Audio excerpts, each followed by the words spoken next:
At this time mga kabiyahe, tayo ay magbabiyahe na naman at tutungo tayo sa Ibahay Aklan. Ibahay Aklan ay mayroong Municipal Parade January 26, 2024. Yung tinatawag nilang Ibahay Ati-Ati Festival 2024. For today's video mga kabiyahe, nadadaluhan natin ang kanilang Municipal Parade at makikinood at makisaya.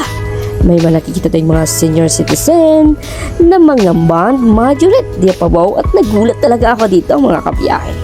Ano kayang masasabi mo mga kabiyahe kapag ikaw mismo ang nakawitness ng mga lolas at mga nanays at mamas natin na nagsasayaw sa gitna na nakapag-band majorette?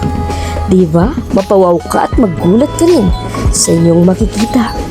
Di lamang yan mga kabiyahe. Marami pa doong mga kakaibang makukulay na mga band in the line na mga talagang pawaw sa iba't ibang lugar, mga estudyante. At sa ngayon, ito naman ang napakaganda talaga. Nabubungguhan ako sa kanilang costume o uniform na kanilang suot na suot. Ito yung bugtong bato. Ayan, sundan naman natin ito ng iba't ibang mga paaralan na makukulay. Dito lamang yan mismo sa Ibahay Aklan. Dahil sa pag-alaman ko ang Ibahay Aklan, ay talagang may sarili silang festival na kanilang dinadaos. Ito tinatawag na Ibahay Ati-Atihan Festival. At sa this coming Sunday, gagala naman tayo at makinood at maki-enjoy sa kanilang Ati-Atihan Festival.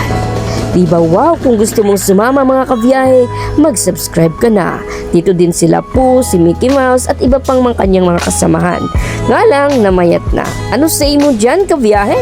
Kung anong iyong makakomento. For this time, Naizod National High School. This is my alma mater from first year to third year. At kaso nag-transfer ako sa ibang lugar. Yan ang kanilang band and majorette as of now mga kabiyahe.